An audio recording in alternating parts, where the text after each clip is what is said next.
Villefranche-sur-Mer dans les Alpes-Maritimes et une première sur les côtes azuréennes où le CNRS présentait aujourd'hui un sous-marin d'observation dernière génération.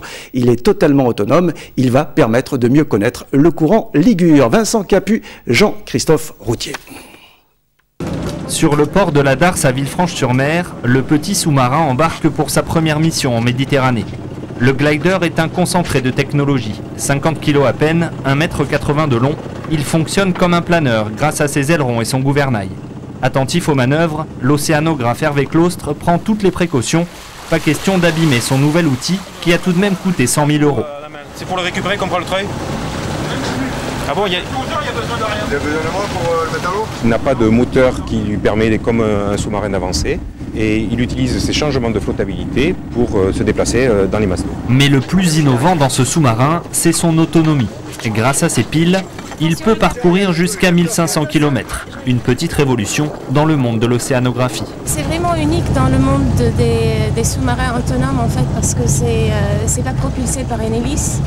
Et il a une portée énorme, entre 600 et 1500 km.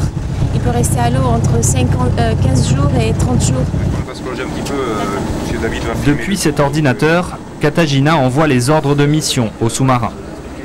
On lui dit de descendre à une profondeur précise pour échantillonner des données précises et de remonter à tel et tel point GPS. Le glider est truffé de capteurs. Pendant ses plongées, il va effectuer toutes sortes de mesures et toutes les 4 heures, il refera surface pour transmettre ses données par liaison radio ou satellite, selon où il se trouve. Il peut faire des mesures de physique, c'est-à-dire température, salinité. Sa dérive nous permet d'avoir des informations sur les courants. Il peut réaliser des mesures chimiques, par exemple la concentration en oxygène dans l'eau, ou encore des mesures à caractère plus biologique, la concentration de phytoplancton.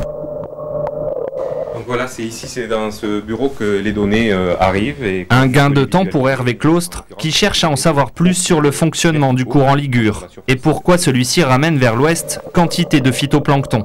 Mercredi, le glider mettra le cap sur la Corse pour une plongée de 4 jours. Un rappel à présent du principal titre